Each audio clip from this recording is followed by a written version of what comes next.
make sure it's an unturned off. Free work.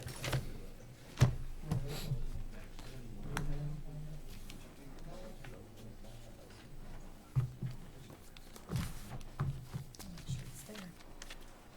Hey, there was a great game yesterday. Unfortunately, I went All to the right, second we'll one. begin with the Pledge of Allegiance. I pledge allegiance To the flag of the United States of America and to the republic for which it stands, one nation under God, indivisible, with liberty and justice for all. Morning, everyone, and welcome to the April 29th meeting of the Board of County Commissioners. I have the pleasure of serving as chair of the commission alongside Commissioner Kevin Cook and Commissioner Bob Archer. Good morning. Welcome. Madam Clerk, the first item, please. Item 3, consent agenda. Are there questions or a motion on the consent agenda? Motion to approve. Second. Motion to approve by Commissioner Archer, second by Commissioner Cook. All in favor of the motion say aye, opposed no. Motion carries 3-0. Item 4, new business. A, county clerk. Number 1, consider all voucher payments. Madam Chair, we have one set of vouchers this morning dated April 26, 2013, in the amount of $1,266,901.37. I'll make a motion to approve as presented. I will have a second, but I have a couple of questions. There's a motion to approve the vouchers as presented by Commissioner Archer, second by Commissioner Cook. Questions at this time? Yes, and this is maybe on voucher V002704 under Parks and Recreation. And Mr. Luby,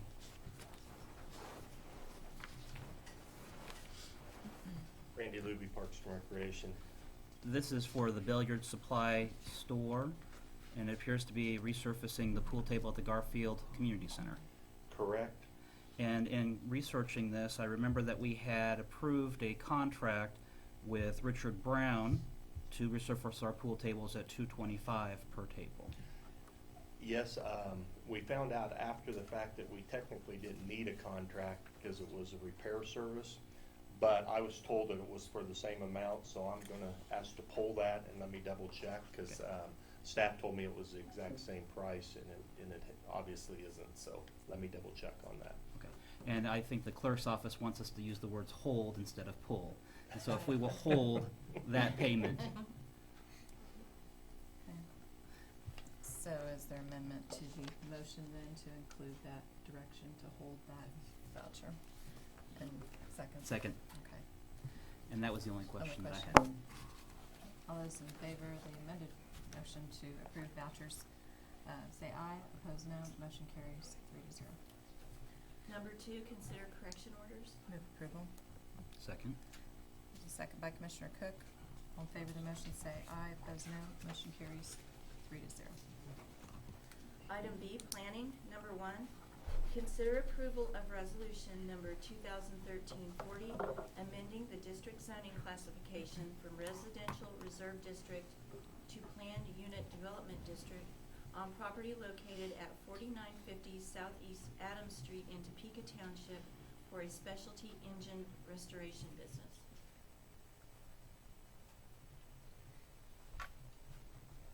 Good morning, Commissioners. Barry Beagles, Shawnee County Planning Department.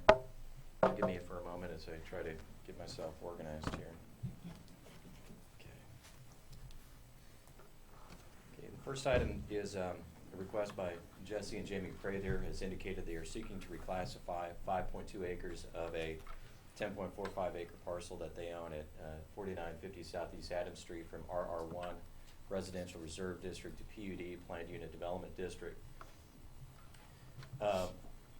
The remaining 5.25 acres to the rear of the area that they are seeking to reclassify will retain its existing classification of RR1, and as a result it will become a separate standalone parcel that cannot be improved for a home lacking proper street frontage. This is a condition that is recognized by the applicant as associated with the reclassification of the part that they want to rezone to the PUD district. The reclassification is sought in order to combine residential and commercial usage of the property. In conjunction with planned unit development district requirements, they've submitted a master PUD plan that lays out their intended usage of the property. The applicant is proposing two use group categories consisting of an RR1 portion and a C4 portion, which are declared on the PUD plan. Area A comprises 4.41 acres, and it is designated the RR1 district, which includes the applicant's dwelling and swimming pool to the rear. That property will be retained as the applicant's dwelling under the PUD. Area B comprises 0.79 acres, designated the C4 commercial district, and includes a 3,758 square foot utility building to the rear. That would include the applicant's specialty engine rebuilding shop that is located on this portion of the subject property. To minimize conflict, Area B will be limited to repair and restoration of vehicles only and excluding all other uses of the C4 district. So the only use that could be accommodated within the C4 portion will just be the engine rebuilding repair shop. There's no new structures which are proposed throughout the PUD. Only existing structures will be retained and utilized. There's no new signage or no signage that is proposed to be placed on the property so as to give any indication of a commercial enterprise being conducted. And it also includes the planting of additional trees, evergreen trees on the north and south sides of the property so as to provide an additional buffer to that of adjoining residential properties. Planning Commission considered this request on April 8th, 2013. At that time, there was no one who appeared from area residents to speak in favor or in opposition to the proposal. Planning Commission, in their consideration, recommended that the proposed reclassification be approved on a unanimous vote of 4-0, subject to the three conditions which are in the resolution before you. Subsequent to the Planning Commission hearing, there was no formal protest that was filed with regard to the proposed reclassification. Planning Commission, in its consideration of this proposal, indicated that the applicant did a good job of presenting what their specific operation was, and that the proposed use would be considered a low-intensity operation involving minimal traffic. Mr. Prather has a small specialty performance engine shop that he's operated for a number of years along Topeka Boulevard and does not have any other employees outside of himself. Mr. Prather's business does not cater to the general public, and as he and his representatives will explain as part of their presentation, I'm sure, is that basically he deals with Mazda, Miata type engines, and there's a racing circuit associated with that, and that's the specialty market in which he works. Given the limitations of the PUD, it is not expected to have a detrimental effect on neighboring property. And the site is also adjacent to a similarly zoned combined commercial residential PUD immediately to the south that was approved in 2011. And those are some of the factors that the Planning Commission found in recommending the approval of this request. In looking at this in a broader context, this aerial view shows the subject property, and it shows its relationship to that of 5 other residential properties on the east side of Southeast Adams Street. Beyond these properties, as you can see, it's primarily large tract, agricultural tracts of land. There is existing commercial and industrial development on the west side of Adams Street, just south of 45th Street. That area west of Southeast Adams shares the classification of I-1 light industrial, which was also another factor that was taken into consideration with this proposal. Then this shows the parcel immediately south that has already been reclassified to a combined residential commercial PUD. So with that, I'll conclude my comments for any questions. Thank you, Barry. Other questions from the commission for Barry? Mr. Beagle, I am reading through the agenda proposal from your office and the discussions from the Planning Commission. I noticed there was an extensive discussion regarding a prior zoning case that had come before your board, and that was a recommendation with a disapproval. That is correct. And was there a disapproval initially for this recommendation as well? No. How do I answer this one? I debated sometime with regard to the staff's approach to the consideration of this proposal. Let me back up and indicate that when the prior case came before the County Commission in 2011, that included a recommendation of disapproval by both the staff as well as the Planning Commission. At that time, considering the context of residential properties on the east side of Southeast Adams, we did not feel it was appropriate, at least within that time and within that context, to introduce even a restricted commercial PUD within the context of those residential properties on the east side of Southeast Adams. And that basically became the basis of the Planning Commission and the staff's recommendation. When the issue appeared before the County Commission, I think there was at least 2 meetings that this was considered by the County Commission, and the County Commission ultimately unanimously recommended approval of the request. Subsequent to that determination, about 3 months later, the County Commission adopted findings and conclusions which set out, okay, here's our belief and views with regard to this proposal. That March 2012 findings and conclusions adopted by the County Commission then became the basis of the Planning Department's staff report on this request. We, quite honestly, given that prior decision, when I say we, meaning the Planning Department, did not see a distinction, and that is that the proposed request is comparable in style and design to that of the previous proposal by the Crouches on the south side. It's a combination residential and commercial PUD. The land use context within this area has not changed at all. It's the same uses of property today as it was in 2011 when that issue first came before the Planning Commission. Given those factors and the prior decision of the County Commission, we chose to go ahead and embrace that determination, and that became the basis of the Planning Department staff report. Thank you. Further questions for Barry? At this time, we will hear from those in favor. Barry, can you read the screen that shows the PUD on it? Like, the screen that shows the PUD with the trees. Oh, yeah.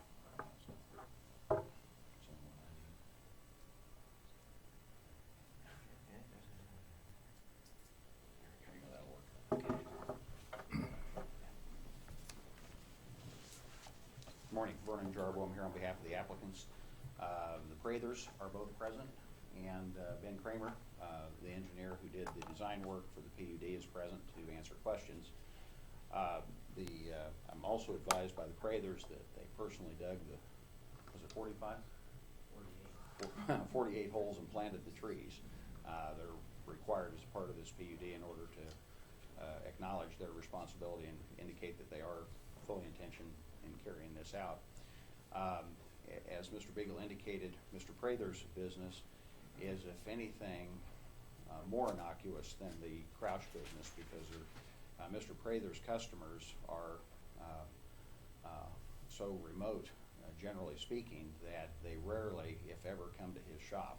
And now certainly there is business from FedEx and UPS delivering parts and pieces and engines and taking them away to send them back to the customers, but this is a very unique business.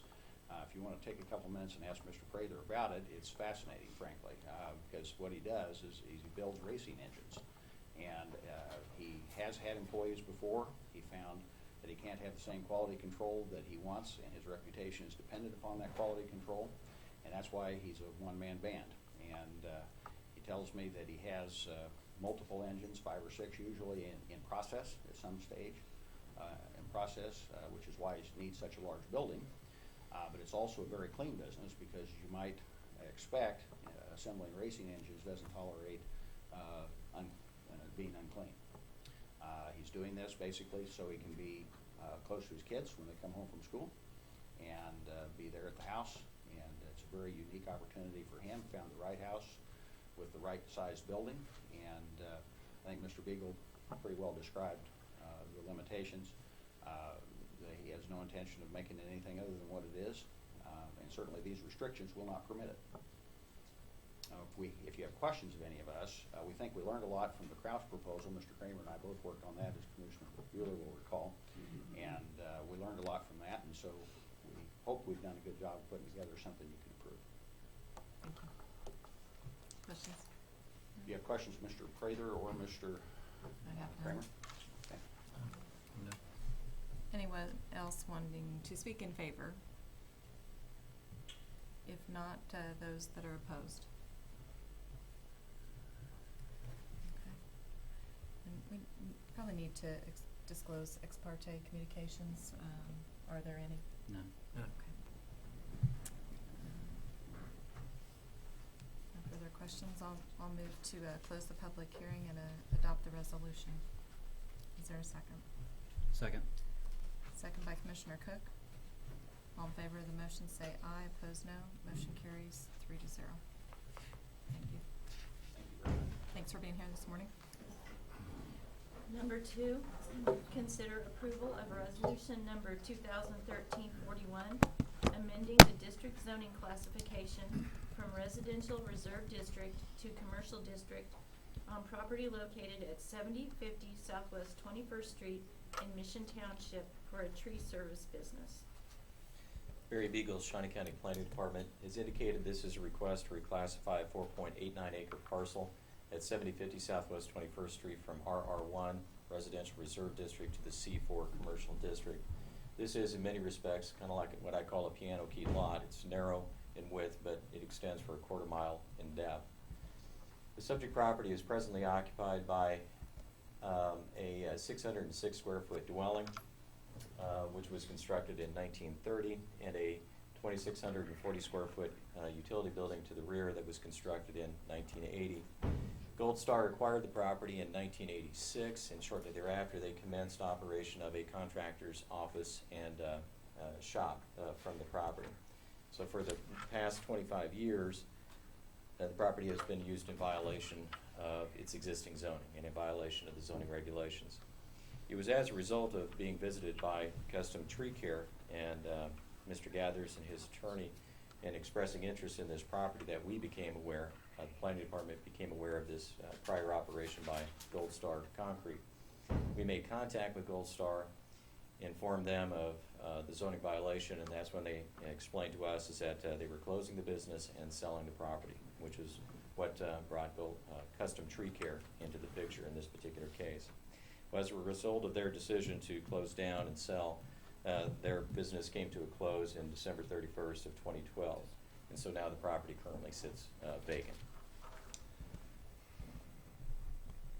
The proposed reclassification is sought to allow the sale and continued use of the property by Custom Tree Care Incorporated. The applicant intends to use the house again as an office and the utility building for the storage of trucks and equipment. Reclassification to the C4 district is required because a tree service business is equivalent to a contractor, and that's a permitted use within the C4 commercial district. Planning Commission considered this request on April 8th, 2013. During that public hearing, there were at least 5 area residents who appeared either to express concern or opposition to the reclassification of the parcel. In the end, the Planning Commission ultimately recommended disapproval of this request on a unanimous vote of 4-0. Subsequent to the Planning Commission public hearing, there was no legal protest that was filed with regard to this proposal. Planning Commission, in its consideration of this proposal, offered the following findings: that they understood what Custom Tree Care was desiring to do, and they could understand their attraction to the property given its past commercial usage for the past 25 years as a contractor's office and shop. Reclassification to the C4 district, however, would permit a broad range of uses and activities beyond that of the tree service business that is specifically sought to be run by Custom Tree Care. That as a result of the introduction of the C4 district, which is a high-intensity commercial district in the midst of neighboring residential properties, it is considered to be highly incompatible with the land use relationship and would be disruptive to the long-term stability of that of neighboring residential property. They found no evidence to suggest that the character of that immediate neighborhood was in transition to something other than residential, its present land use. And then finally, they concluded there was no justification to single out this parcel for reclassification to the C4 district when surrounded by legally zoned residential property that it would be in conflict with. This aerial view gives again a broader view of the subject property and that of the immediate surrounding area. Immediately to the east and west are large lots that are platted as part of Busby subdivision, which includes the subject property. Each of those lots is occupied by a single-family residential dwelling. Property is bounded to the north by the Hidden Valley residential subdivision, and to the northwest by the Cobb Valley Electric Cooperative subdivision. Commercial land use within this area is currently confined to the intersection of 21st and Urish Road, which includes the Urish Center neighborhood shopping center, and then there's a large area at the southeast corner, which includes, I think it's a Silver Lake State Bank, which is there now, but there's also another large area that is currently zoned for commercial land use. That which is immediately across the street of 21st Street is an open space preserve, which is owned by Shawnee County and anchors the north end of the golf course, which is further south on Urish Road. So that provides some context of the subject property and its immediately surrounding land uses. This then is a zoning map that shows existing zoning patterns within that area. This light green refers to the RR1 Residential Reserve District. This shows the commercial areas which are confined at 21st and Urish, and once again, not for another mile at 21st and Indian Hills Road where you find other commercial zoning. There's questions raised with regard to, back up. Oop. There we go. This office building and this vet clinic. The office building is that of by Kansas Electric Cooperatives. It's their association headquarters building. It was authorized by special use permit back in 1976, and that is the only specific use that can be made of that property under that special use permit. The opportunity to do that today is not applicable. Special use permit was a unique function of a prior edition of the zoning regulations. However, beyond that, on the other side of Stutley Road is a vet clinic, which was authorized by a conditional use permit back in 2006, I think it is. So anyway, this gives you a context of the zoning patterns and that of immediate surrounding land uses. So with that, I'll conclude my questions, or my comments for questions of the commission. Thanks, Barry. Ebony? Barry, the custom tree care.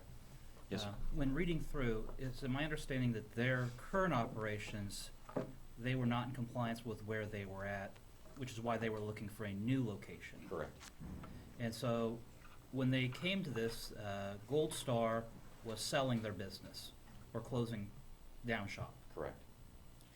Have we looked at how it's appraised, if we have been appraising them and collecting taxes based on the buildings that have been there for the past 25 years? It's my understanding that they have been, but that's where the internal disconnect has existed between appraiser's office appraising it based upon its current usage and the zoning of the property, which is administered by my department.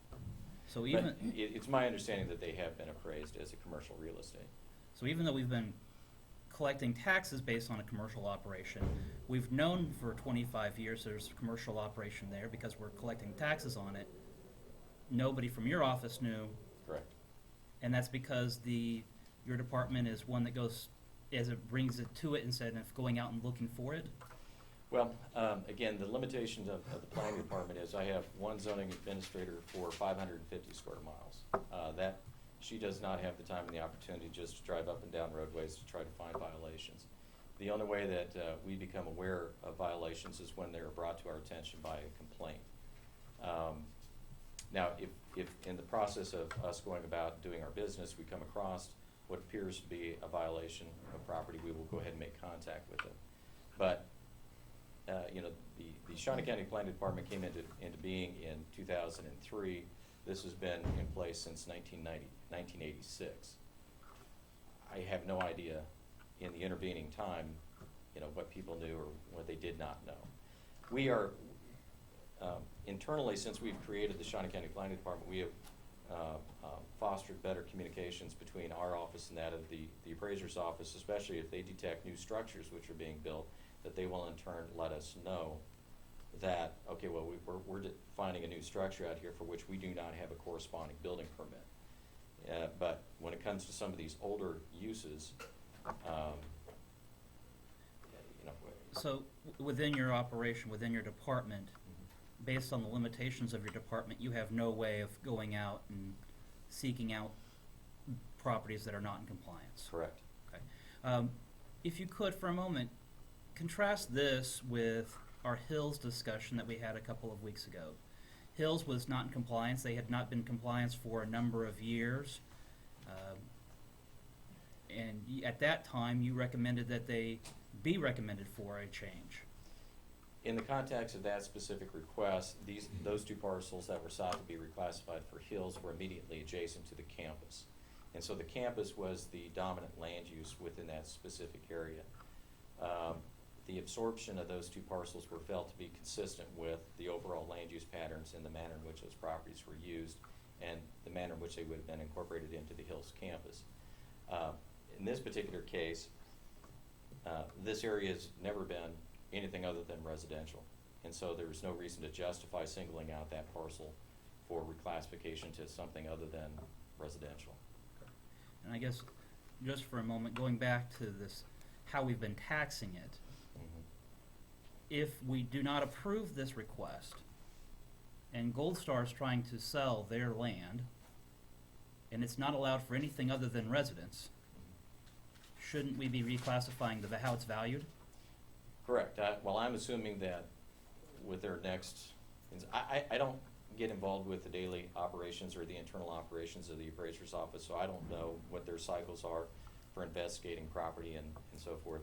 We will certainly make sure, depending upon your decision today, if this is disapproved, we will let them know that, no, this is residentially zoned property and cannot be reoccupied except for residential usage, which, by way of point, the house still appears as a house and can be easily converted back to a house. And since the property is now sitting vacant, there's no reason that the property could not be reoccupied for residential purposes. But be that as it may, we would inform the appraiser's office that, depending upon your decision, either continue with its commercial appraisal or take it back to residential. Last question I had. In the discussion, there was a neighbor that talked about the above-ground tanks and concerns with them leaking and environmental concerns. How does that impact your office? It really doesn't. The Kansas Department of Health and Environment assumes responsibility for above-ground storage tanks, and I think that there's also EPA guidelines, depending upon the volume of or gallonage, if you will, of fuel that is kept on the property. There are certain Tier 1, Tier 2, Tier 3 type permits that they have to get. I'm not familiar at the moment what the size of these above-ground tanks are with regard to the property. But if there was a spill, and apparently there was, it has to be remediated by KDHE. Otherwise, if we were rezoning property to a C4 commercial district, there are, I forget what the total list is, 25, 29 uses that are permitted within the zoning district. We don't contain any internal requirements related to above-ground storage tanks or in-ground storage tanks. We defer to the higher authorities to assume responsibility for that. Other questions? No. Question? I'm sorry. Well, I just had one. Barry, I know there was some discussion about possibly putting in a PUD, but then that was. Well, That was in order not to recommended. change gears and switch to a PUD, we would have to re-advertise and start over again. The applicant, we proceeded with this request. Sure. Now, there has been subsequent discussion with the applicant about the possibility of converting this to a PUD.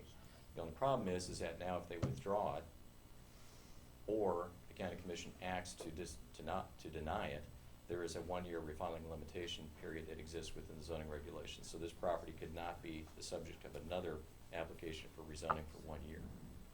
So at this point, I think they're dependent upon your consideration of this request before then potentially coming back with another request for a PUD. Sure. Okay. Thank you. Commissioner Art. My question is, what penalties does Gold Star or any commercial enterprise face when they do business in a residential zone area? Well, normally what we try to do when an issue like that is brought to our attention, we make contact with them immediately and through that investigation determine whether in fact that there is a commercial enterprise which is occurring. If we do discover that there is one, that they will get an official violation notice, and they are given a certain prescribed time frame by which to abate the violation. If they fail to do so, or they fail to seek to try to bring it into compliance, then that's when we turn it over to the county counselor's office for legal action against the property owner. Normally, it's only through the courts in the assessment of penalties and fines, which is when fines are assessed. We don't have anything internal to our procedures at the moment to assess fines associated with a violation of property. And I'll certainly defer to Rich to confirm that.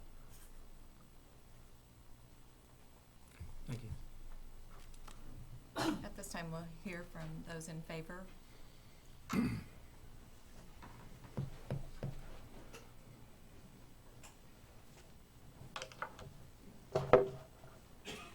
Good morning, my name is Vincent Cox, and I represent Custom Tree Care Incorporated in this matter. As you've heard, Custom Tree Care, and to correct one question that came out front here, is that presently Custom Tree Care is operating out of Forbes Field, and they're operating in an area where they're in proper zoning. That's not an issue. Frankly, they're looking at, and joining here with me today is Greg Gathers, who's the president and owner of Custom Tree Care. But Custom Tree Care was going out to find a property that would be more useful to them. Their business is growing, and they came across the property owned by Gold Star Concrete Construction. The property, as it was used by Gold Star, is basically identical to how Custom Tree Care plans to use it. That's what made the property attractive to Custom Tree Care. Obviously, Custom Tree Care wants to operate within zoning regulations, don't want to be in violation of zoning, so that's why we're here today. Custom Tree Care is obviously a tree trimming business. Their use of the property would be to store trucks and equipment, and then the small house on the property would be used as their office. Custom Tree Care has about 10 to 15 employees. 1 to 2 of them would be in the office. The rest of them are out in trucks doing projects. The property would essentially, the trucks would go out in the morning and come back at night. I mean, that's the use of the property. 21st Street, I believe, and the planning department seems to agree, would be an appropriate access point for trucks like that. It is a major traffic thoroughfare, is what the planning department called it. So we don't see the truck traffic as any negative impact or not in compliance with the neighborhood. And I guess that goes to the next big point here, is that frankly, the issues that are at hand with this application don't apply to how the property is going to be used by Custom Tree Care. It's not going to be a high intensity use. It's not going to be a use that I think is incompatible with the neighborhood. I mean, Custom Tree Care is not going to add any additional buildings. And while Gold Star was using the property in violation of zoning for 25 years, and certainly the planning department is quick to point out that that is not a basis that we can rely on to automatically say this application should be granted, I would suggest that the use of the property for 25 years, the neighborhood around it has conformed to that. And by all accounts, there hasn't been any formal complaints about the use of the property up to this point. Now, there were neighbors that came at the planning commission hearing and testified in opposition to the application. And the primary issues that I believe came out there, and I think the minutes reflect this, are issues with drainage on the property, which aren't unique to its commercial use, and are issues that will be resolved by Custom Tree Care after they acquire the property. The fuel tanks on the property leaking. Custom Tree Care, I believe, has learned in the course of looking into purchasing the property, is that the fuel tanks were actually replaced since that leak occurred. There was a leak several years ago, and then those tanks were replaced. There was an issue of storage of debris on the property, which Custom Tree Care, again, doesn't plan to use the property in that way. It's going to be for storage of their trucks and for office use. And generally, there were some positive comments to how Custom Tree Care plans to use the property, and the neighbors not being bothered by that. Custom Tree Care is, committed to using this property long term, to being a good neighbor to the neighbors that are already there. They're a good growing business here in Shawnee County. They just want to be above board in their operations, pay their commercial property taxes, and that's really why we're here. So I'll answer any questions you might have. Mr. Gathers would be happy to answer any specific questions you may have as well. Thank you. I have none at this time. Do you have any? All right. Thank you. Anyone else in favor? This is still for in favor. In favor. Yes, okay. Just please state your name and. My name is Lynn Holtquist, and you take the Gold Star Concrete, They've been there 25 years. They got their start. When you start a business, it's tough, and so you're being on a residential property for a while, and when they grew big enough, they went to a commercial site. And Mr. Gathers has been evicted from his other property, which he tried to keep nice. He put his trucks in the back, gravelled the back, made it look nice, but we get down to this dotting the I and crossing the T where you have a business and a residential, that's a no-no. And quite frankly, from my perspective as a business person, it stifled the growth in this city and county. 50 years of almost no growth. These strict zoning laws and the way they're applied, it's too strict for us. We're entrepreneurs are creative thinkers. They think outside the box. And Topeka thinks they go inward. We need to think outward. Expansion will take place when creative thinkers like Greg go out and do these things, and then we'll have it expand out in those communities instead of someone like Mr. Beagle saying, no, you're gonna do exactly what I say, and we're gonna evict you. We need a better business policy here. I think that both the city and the county should establish a business-friendly policy how they apply these zoning laws. I'm not against the zoning laws, just the way they're applied. They're too strict. You shouldn't have 4 classifications. You should have 10. Make it so we can grow our businesses there.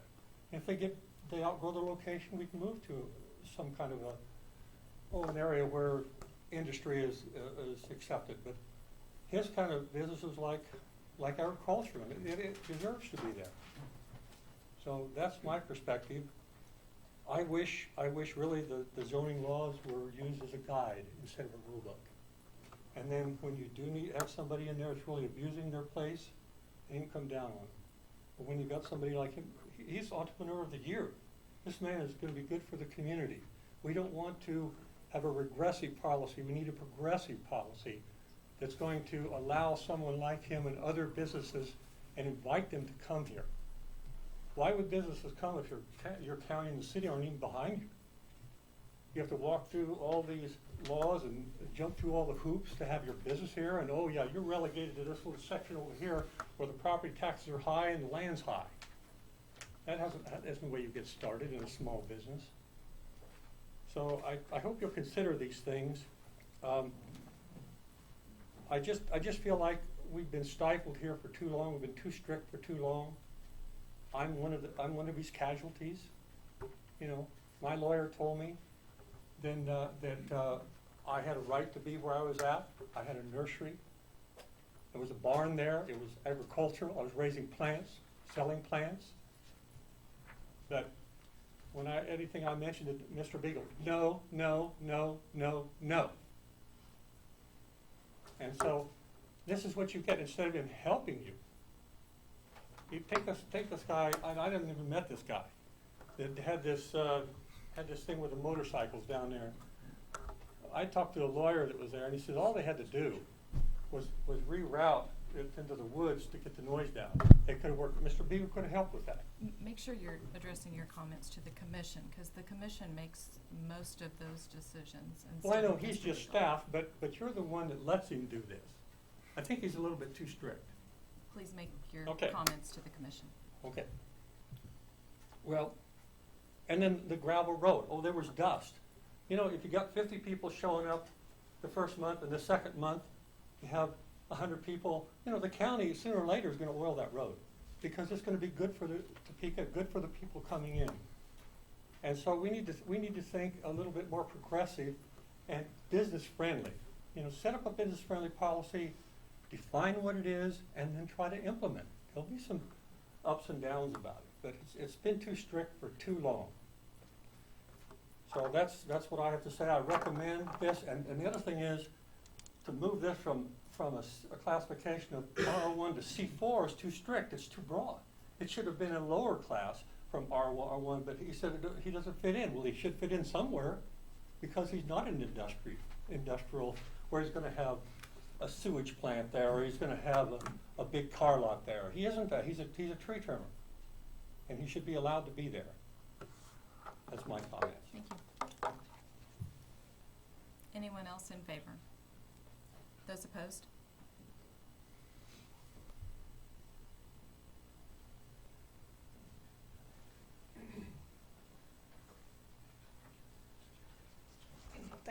Good morning. My name is Susan Mock, and I represent the owner of the parcel directly east of the property, 7046. It's this little yellow sliver right there. Valerie Smith owns the property, and in your packet, you have a letter that we wrote on her behalf. One thing I wanted to note that wasn't in the letter was regarding the elevation of the property.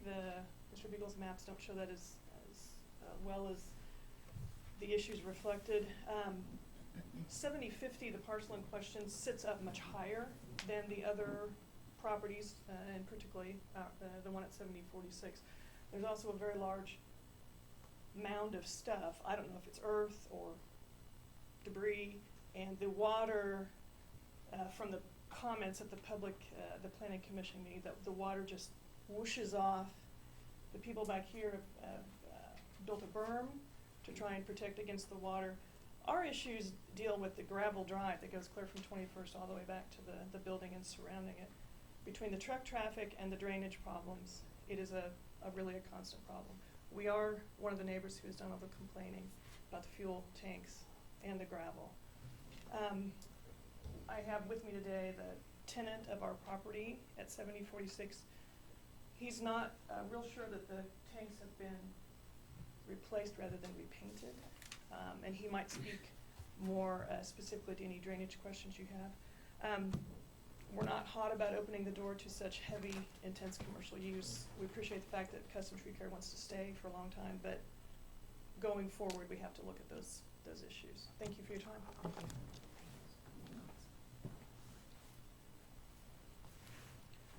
I'm Wayne Whitman. I live next door to the east. I've been there about 6 years, so I've seen the traffic that comes in and out from Gold Star Concrete. There's quite a few trucks come through there. There's a constant amount of dust. The runoff from the building and the large lot runs right down on my property, and it's a constant problem with moisture at my house. With all the properties around there being zoned residential, it doesn't make much sense to have commercial property right in the middle of that. We had a diesel fuel spill that was quite heavy, and it was not from a leak, it was from the tank being left open, and it spilled hundreds of gallons of diesel fuel out there. The owner did come in and clean it up to a point, but it was never reported to the EPA by me. I don't know if they did or not, but so it's a problem and always has been. Thank you. Thank you. Anyone else opposed?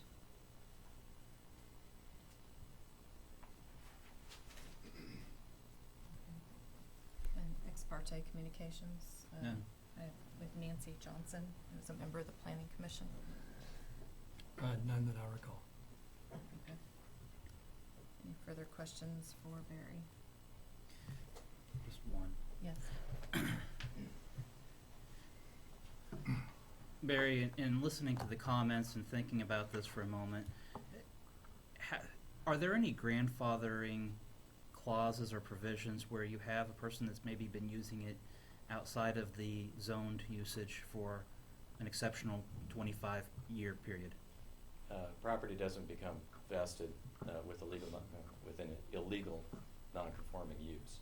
The only way that would become a grandfathered property is if, let's say that it got established before Shawnee County even adopted zoning regulations. Then it could continue as a grandfathered use. But even so, it would operate under the limitations as set out by state statute. You could not grow, you could not expand, you could not do anything beyond, the presence of the use as it was when zoning was adopted.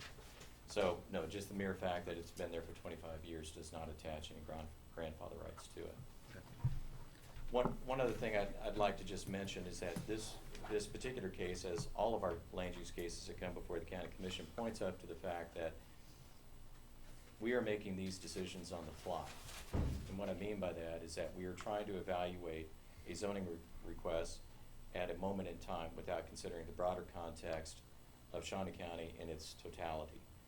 And the only way that we would have a model or a way by which to guide us into the future is if we had a comprehensive long-range plan.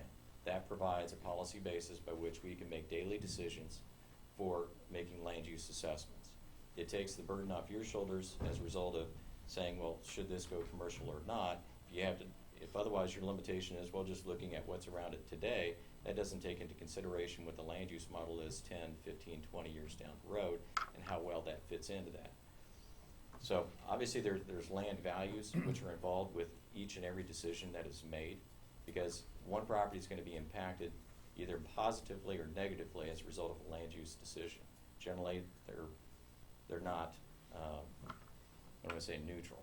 And so that is the one key missing element in the development of the planning program for Shawnee County, is the absence of this long-range master plan. And that through that process and engaging the public and making decisions about how we accommodate business, how we accommodate industry, where should residential properties be located, what should be the intermingling between the two, and transportation and utilities and so forth, then we can get to a consensus position and say, okay, yes, this is fitting in with what is expected and what is desired and what is not. But we don't have that long-range guidance, and so we're having to make these daily decisions as these cases come up. Thank you.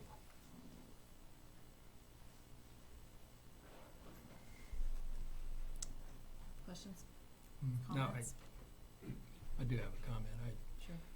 I consider myself to be pro-business. I consider myself to be a supporter of economic development in our community. But I don't think it's smart or appropriate to have commercial property right in the middle of a residential area. Accordingly, I'm going to make a motion to disapprove the request for the rezoning. I'm going to second that, but I have an additional comment, which is I'm very concerned with the messages that we're sending businesses in Shawnee County that it's easier to go out and violate because the chances of getting caught are slim. And when you do get caught, there's not much retribution to you. And so I'm very concerned, and additionally, I'm concerned with the way in which we collect our taxes. We financially benefit from taxing them without making them go through the hoop of being zoned. And so, I mean, I'm very concerned with the message that as a commission and as a county, we send to businesses that we'll turn a blind eye unless you get caught.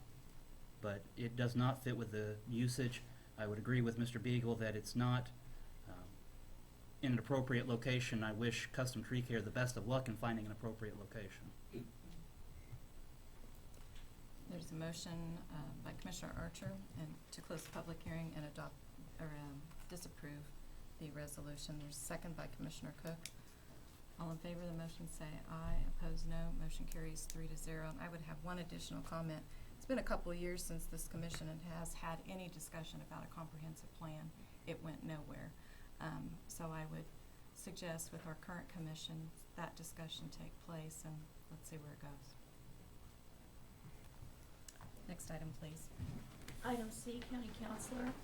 Number 1, consider approval of resolution number 2013-42, renaming Southwest No Name Road as Southwest 6 Mile Creek Road. Good morning, Commissioners. Jonathan Berzon, Assistant County Councilor. Before you is a request that we received from Auburn Township to rename Southwest No Name Road to Southwest 6 Mile Creek Road. I'd be happy to answer any questions. Thank you, Jonathan. Any questions? No. No? I'll move to adopt the resolution. Is there a second? Second. Second by Commissioner Archer. All in favor of the motion say aye. Opposed, no. Motion carries 3-0, and I believe sign changes will take Yes. place as well. Thank you, Commissioner. As a name. Next item, please. Item D, Kansas Expo Center. Number 1, consider request for capital expenditures for the following. A, replacement of hot and chilled water isolation valves on AHUs number 3 and number 4 in an amount of $5,300. B, replacement of cable on the hoist that raises and lowers the alley filler consisting of seating sections 121 and 123 in Landon Arena in an amount of $3,098.56. C, urgent replacement of all Siemens fire safety hardware in Gomer Arena in an amount of $5,675. Good Morning, Commissioners. H.R. Cook, General Manager, Kansas Expo Center. Be more than happy to answer any questions on any particular item. So choose. All items were in front of the advisory board last week and approved unanimously. Make a motion to approve the request. Second. It's a motion by Commissioner Archer, second by Commissioner Cook. Do have one question, HR.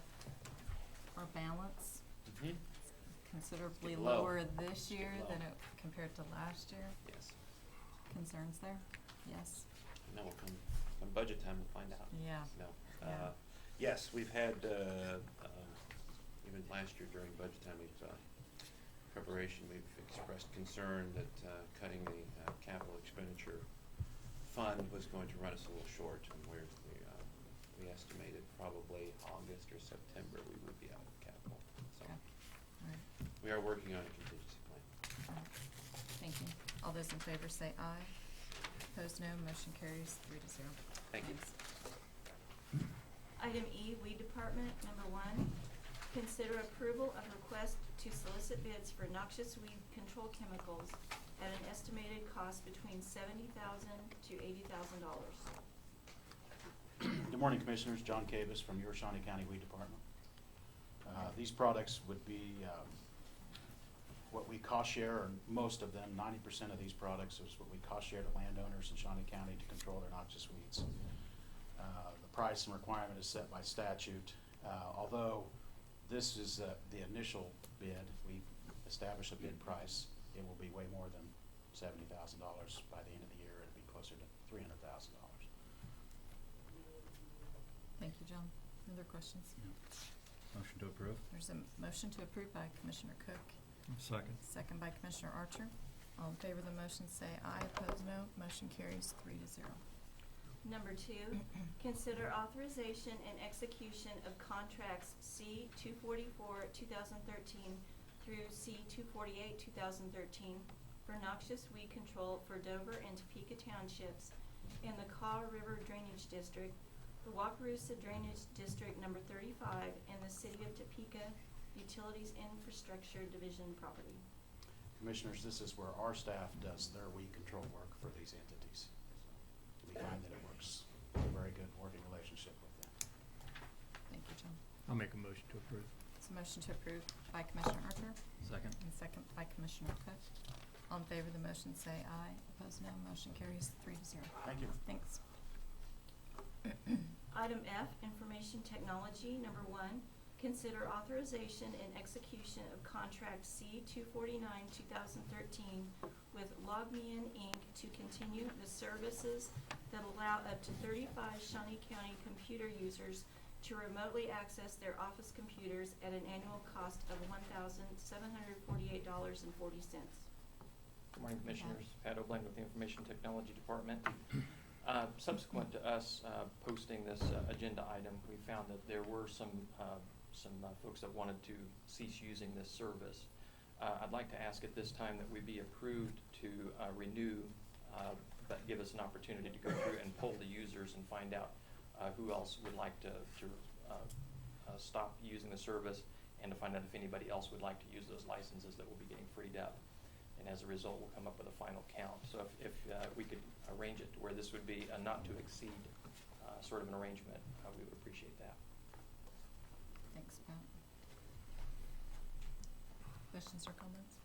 Pat, how long have we been using this service?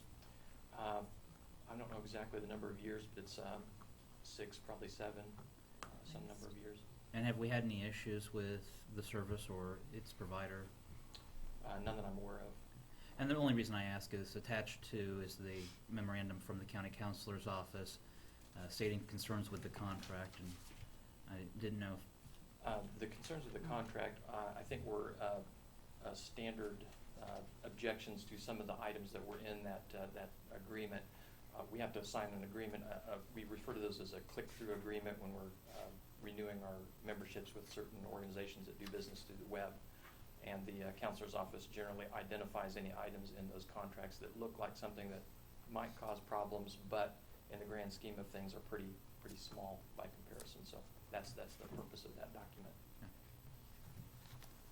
So you'd like permission to go up to 35 users? Yes, not to exceed 35, not but give to- us an but not opportunity to to exceed. reduce it. It may come in lower by the time we get done with our polling. Okay. Is there a motion? Motion by Commissioner Cook. I'll second the motion. All in favor, say aye. Opposed, no. Motion carries 3-0. So you'll work with County Counselor's Office to finalize that contract then after you've done that analysis, correct? Well, we will, Put the final number yeah, into we'll put the final contract. number on the Okay. agenda item. Thank you, Commissioners. Item G, Health Agency, number 1. Consider approval of request to accept the bid for the purchase of a colposcope machine for the Van Sickle Thorn Clinic in an amount of $5,680. Good morning, Commissioners. Alice Weingartner, Shawnee County Health Agency. Before you is the bid that we're asking to be requested for the machine. And if you have any other questions, I'd be glad to answer them. You only received 2 bids. Yes. I'll And make a actually, motion. those amounts came in, we had estimated about $6,800 for the cost, so it did come in less than that as well. I'll motion to approve. Second. So motion to approve the request by Commissioner Archer, second by Commissioner Cook. All in favor of the motion, say aye. Opposed, no. Motion carries 3-0. Thank you. Number 2, consider approval of a request to submit the Senior Care Act proposal to the Jayhawk Area Agency on Aging for the Health Agency to provide in-home attendant care and homemaking services to low-income elderly at a cost of $21 per unit of service, which represents 1 hour of direct care. Good morning, Commissioners. I'm Diane Creek from the Health Department, and we've been doing this program since at least 2002, and we'd like to renew our contract with Jayhawk Area Agency on Aging to provide services in the home of people 60 years and older, and they all have deficits in their activities of daily living. So this service helps them remain in their homes longer instead of going to assisted living or nursing home care.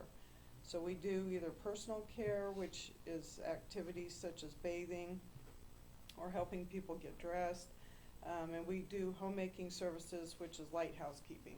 So like washing dishes, vacuuming their floor, you know, making their bed, changing their sheets, those kind of things that they can't do. So I'd be happy to answer any questions. Thank you. Any questions? Yes. Thank you, Madam Chair. It's a cost of $21 per unit of service. Is this a charge to the participant in the program? Or what's the $21 represent? JAAA gets money from the state, and so the client pays a sliding fee scale based on their income. So they don't pay the $21. JAAA pays the bulk of that, and then they pay a small percentage depending on their income. Okay, but that's the charge. That's the from- rate, okay, yeah. Okay, Yeah. thank you. Yeah. How many participants do we give services to? Do you know? Right now, we have 5 or 6, and the reason it's so small, we could be as big as we could be. The reason it's so small is that the state has limited funds, so they pass down limited funds to JAAA, and so we take as many as we can get, as JAAA can give us. So. Okay, thank you. Questions? I move approval of the request. Is there a second? Second. Second by Commissioner Archer. All in favor of the motion, say aye. Opposed, no. Motion carries 3-0. Thanks. Number 3, consider authorization and execution of contract C-250-2013 with United Behavioral Health, a component of United Healthcare, a CanCare organization, necessary in order to bill and be reimbursed for integrated behavioral health services provided to community health center patients. Commissioners, this contract is a continuation of the implementation of the CanCare Medicaid program.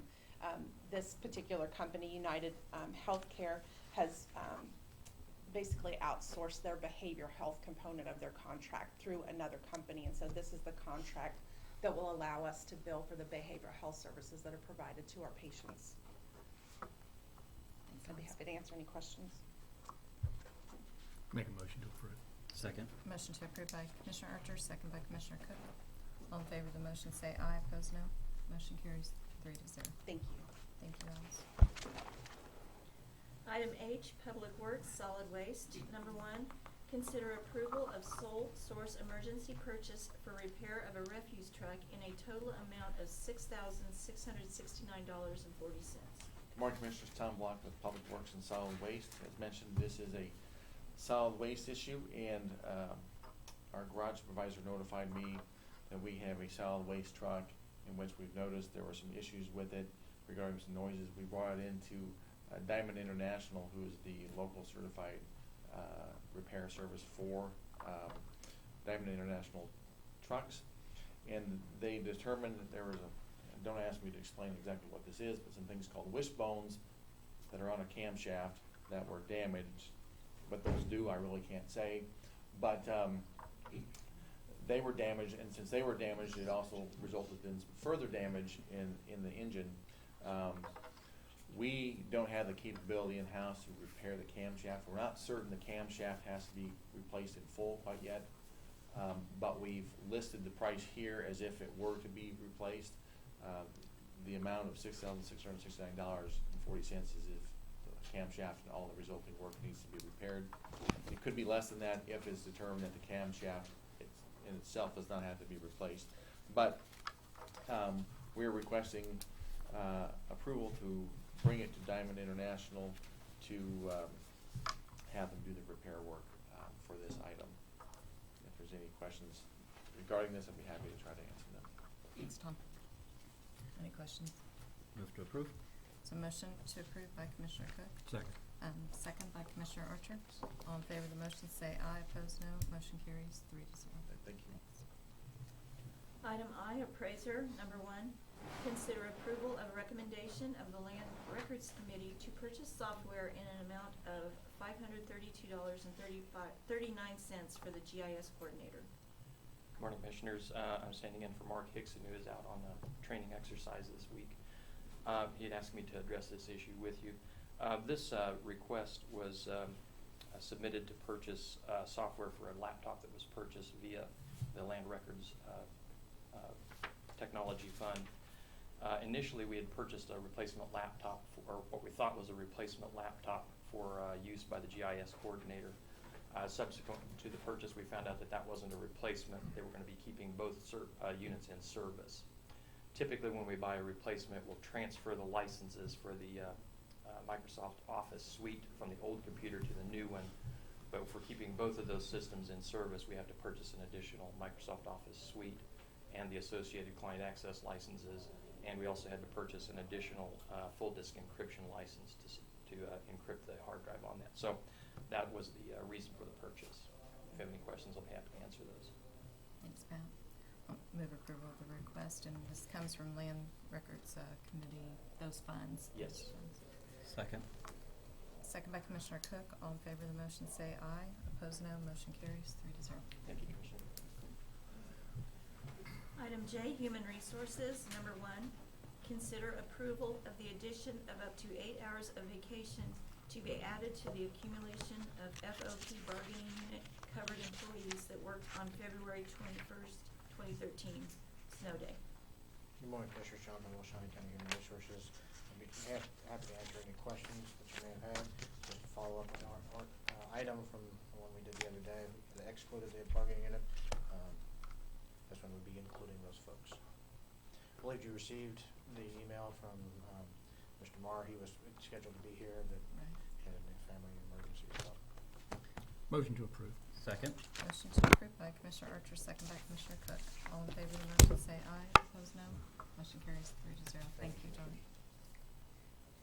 Item K, Audit Finance. Number 1, update on expenditures and revenues. Betty Griner, Financial Administrator. I would like to present the financials as of March 31st, 2013. I'd like to start with the comment that this is a snapshot as of March 31 and for the first quarter of the year. If we start with the comparison of actual expenditures to budget, I'd bring your attention to the first 2 columns, which shows the budgeted amounts The second column is the actual amounts. And then the last column would be the percentage of the budget which has been expended. Since this is for the first quarter of the year, of course, our goal would be that these expenditures would be less than or equal to 25%. Now, we all know that expenditures are not necessarily always paid or expensed evenly throughout the year. So we have also added notations here for items that were either one-time expenditures or an annual expense that would distort the percentages. I'd also like to point out to you that on the items where an agency or an organization is given a set amount for the year by the commission, those are paid in 4 quarterly transfers. You will see most of those show a percentage expended of 50%. That is because the second quarter transfer was made at the end of March so that they would have those funds at the end of April, at the beginning of April for their expenses. That is something that in the future I would like to try to record differently, so we are truly looking at the expenditures through the end of that quarter. But for this purpose, for this report, I wanted to bring that to your attention. So if you look down this column that shows the percentage expended, and keeping in mind the transfers that show 50%, the majority of these are within that range of what we would want to see at this point. And in fact, the total, if we reduce the total expenditures, the actual expenditures for the quarter, by the amount of the second quarter transfers that I was talking about, we actually come down to a percentage expended of 25.06%. So this indicates that as of March 31, we are on track with budget on our expenditures.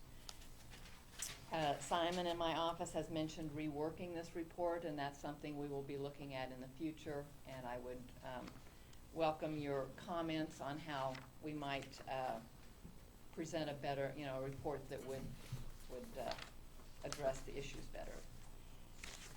Next, did you have any questions on this report? I do not, thank you.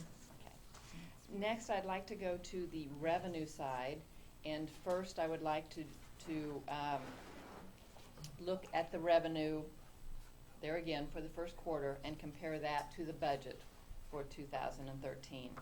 If you look at the last 3 columns of this report, it shows the 2003 revenue amounts received through March 31. The next column is the total projected for the year. And then the last column just shows the difference in that. Now, if you look at the first section, which is taxes, we know that taxes are not received evenly throughout the year. So these percentages in comparing them to budget is not a real meaningful percentage. So we really can't compare that. I said the expenditures, we would want our goal to be that they would be less than or equal to 25%. Well, the revenue, in simple terms, we would want to be greater than or equal to 25%. But that really can't apply in the case of taxes because they do not come in evenly throughout the year. In the future, I would like to look at allocating the revenues that we expect, the percentage per month, so that we would have a better measure against budget. But at this point, we really, I'm showing that we've received 48% of what we projected. But there again, if you look at January, we have $34 million in January, so it's not an even distribution.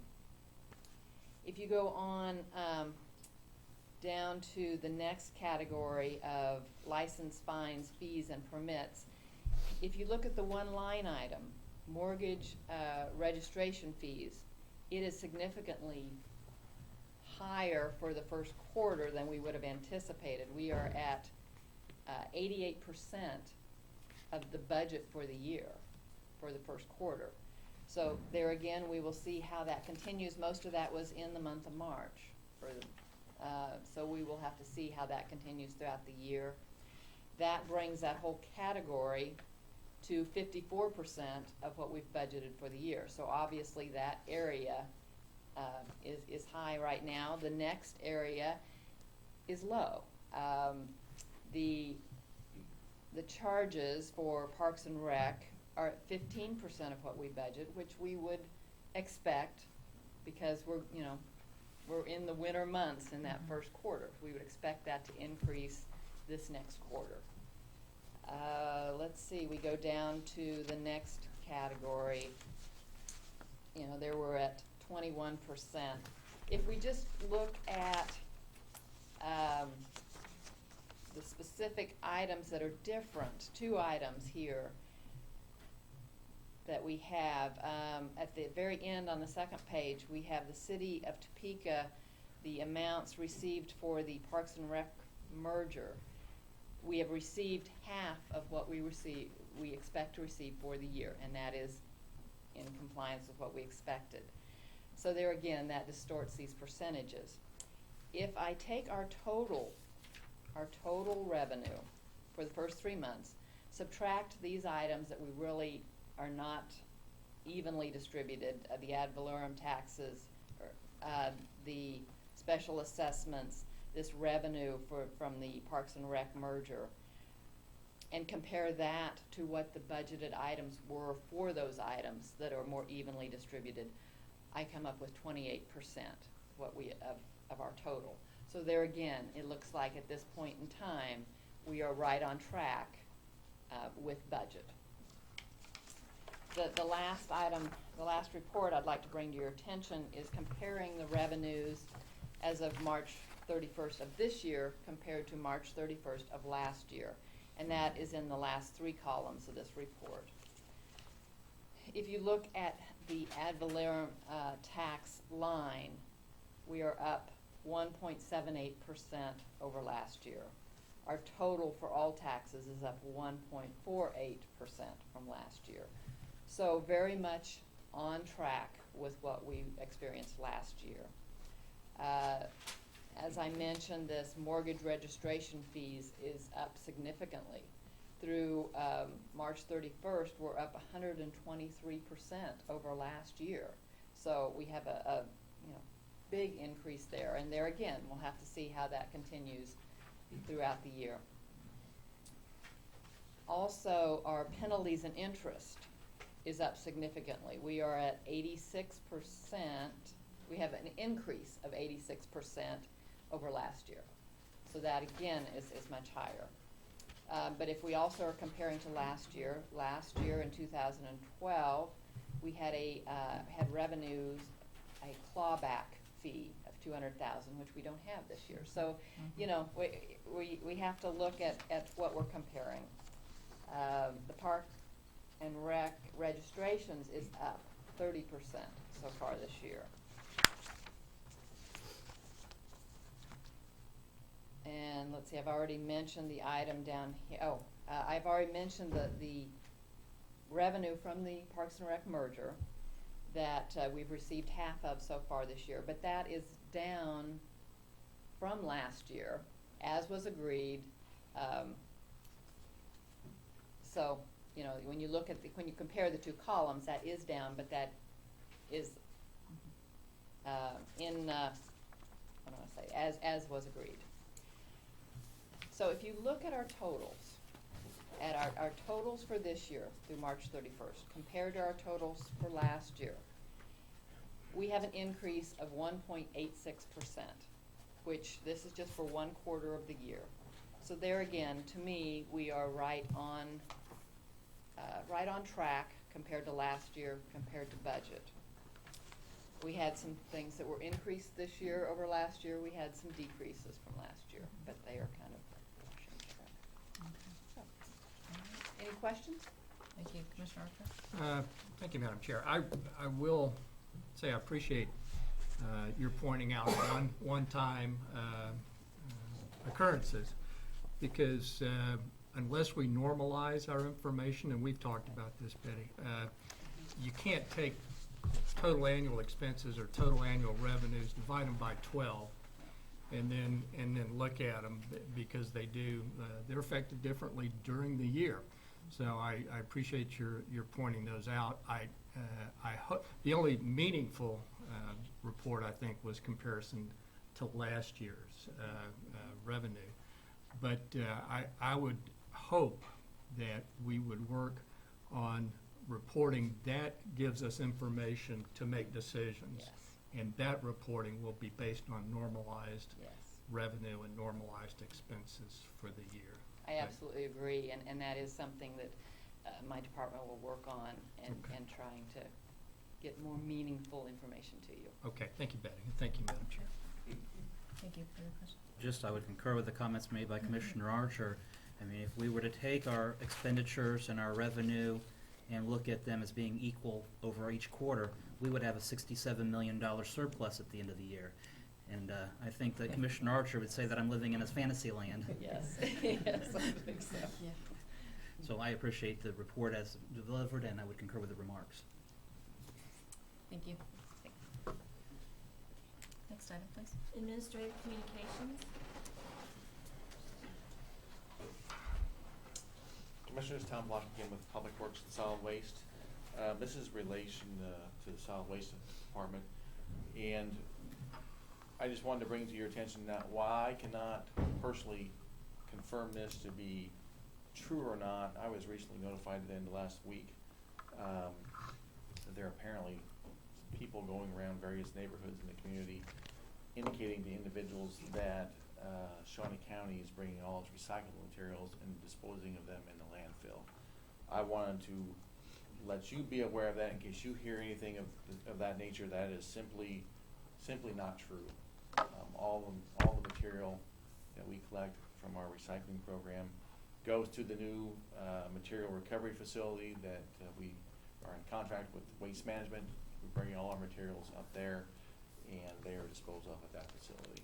You use the same entrance, though, correct? I mean, I think there's some perception that the material recovery facility is somewhere else. It is next to the Right, landfill. the access drive off of Highway 75. They come in the same entrance. Right. Recycling goes right, I think the. Yes, the landfill is off to the west, and the MRF, material recovery facility, you can see from the highway is north of the entrance. But you're right, the landfill and the MRF have the same access drive off of Highway 75. Thank you very much. Pat, if you could bring Stephanie up here. She's usually behind the camera, and so I asked if she could come down here this morning, just so we could. This is Stephanie Kuhlman. She's recently signed on with the IT department to help us out with web development, transferring our images into the new website that we're working on, hope to release here in the middle of May. And she also works on presentations such as the one that you put on for the Chamber of Commerce State of the Community Address. Now, Shelley did her part, but I think the success of the most mostly important part. Stephanie's contributions on the presentation. That's right. Stephanie does a great job for our department. We're really happy to have her with us. Yeah, I do want to express my thanks. I've said it over and over again, but I wanted to do that publicly. You did an awesome job, so Thank you. Thank you so much. It was Very fun. easy to work with, and went around and took pictures and put it all together. So yeah, she did a great job. And she is usually behind the camera here. Who's working today? Is it Mark? Which should we wave to Yeah. Mark? They're doing the production for the web. So yeah, thanks for being here. Sorry that was a long meeting, but That's okay. that's all right. That's all right. Thank you.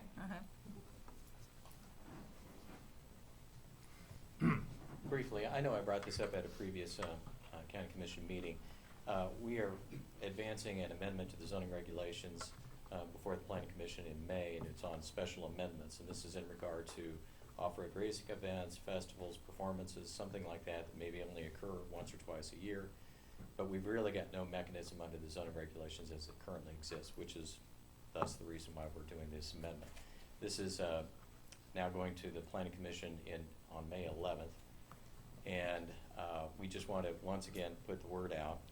We previously issued a press release about 2 to 3 weeks ago, and just wanted to renew the fact that we're trying to get as much notice out as possible, so that way the public is aware that we're considering this. And we certainly would invite and encourage public comment before the Planning Commission in May. This will be the only item on the Planning Commission in May, so they'll give their full time and attention to that issue. So, It's May 11th. It's at the North Annex. correct. May 11th at the Shawnee County Annex. The meeting begins at 6 p.m. I think that's the correct date. Is that the second Monday? It's a Saturday. It's a Excuse me. Saturday, so. May, the second Monday of May, excuse me. 13th of May 13th, excuse me, thank you. And go ahead and say, what time again? And meeting convenes at 6 o'clock. Okay. At the Shawnee County Annex, which is at 1515 Northwest Saline Street. I will note that due to her excellent help, I mean, she's been able to, Stephanie? I'm Yes. sorry, thank you. Yes. Short-term memory loss. We have posted the amendment through our webpage, for which she was able to get set up for us, and so people can go directly to the Shawnee County Planning Department, and it's right off the top of the page. Right. Where it indicates, or they can download the information about that. So anyway, Very good. I just wanted to bring that up again. Thank you. Thank you.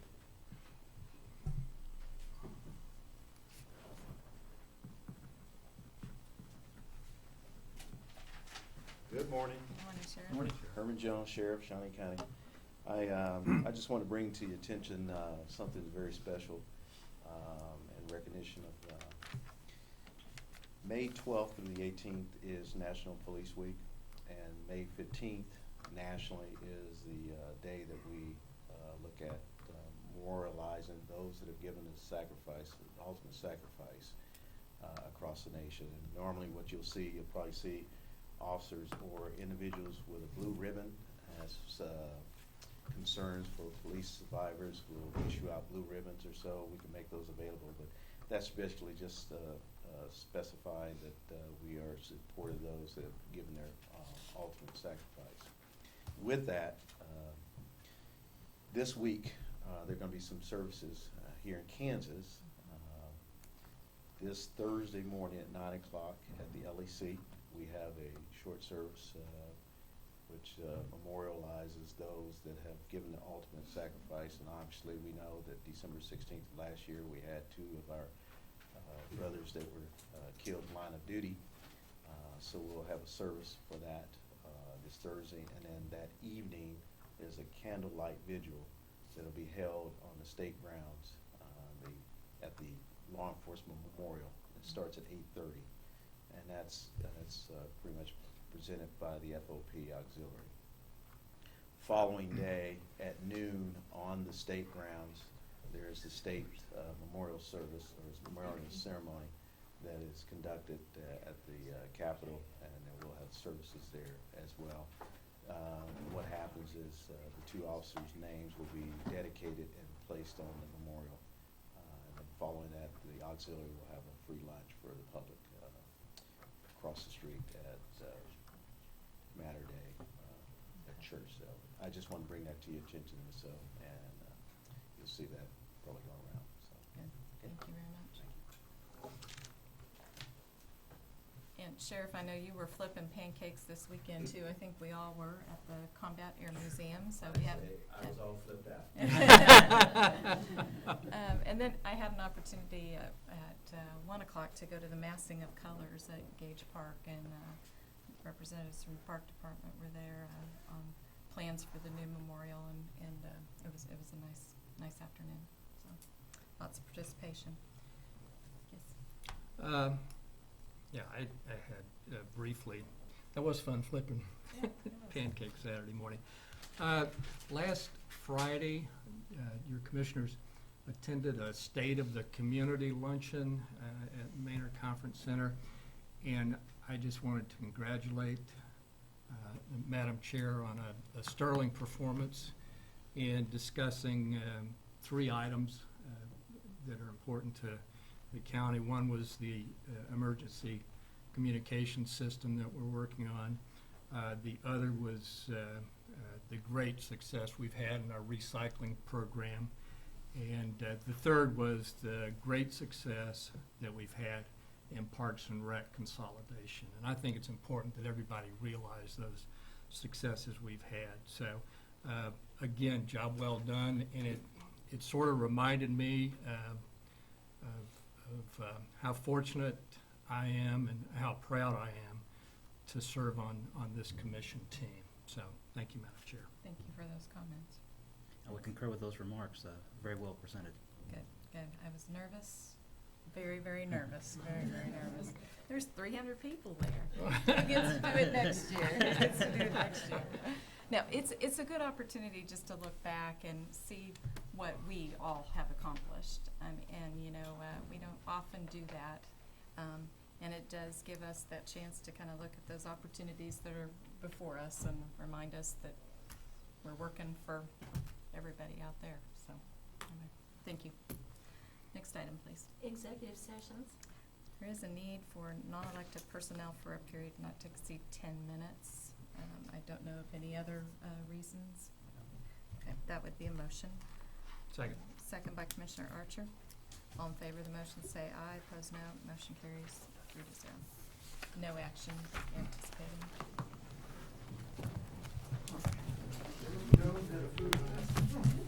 Imagine that.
signed him, I was like, really, another recommendation? They're 2 for 2, they hit it together. Yeah. Wow, wait, you can't believe it. Last week. Yeah. He had lived there. He was playing. He had 5 or 6 fires. Shut up. He's had 2 different games where he didn't get the Yesterday, we're He went from 15 to 7. Yeah, the one with 5, they were running on base every inning. I remember that one. 4 hours. He got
Commission, no action required. We are adjourned. Yeah, I'm not gonna complain that it's hot.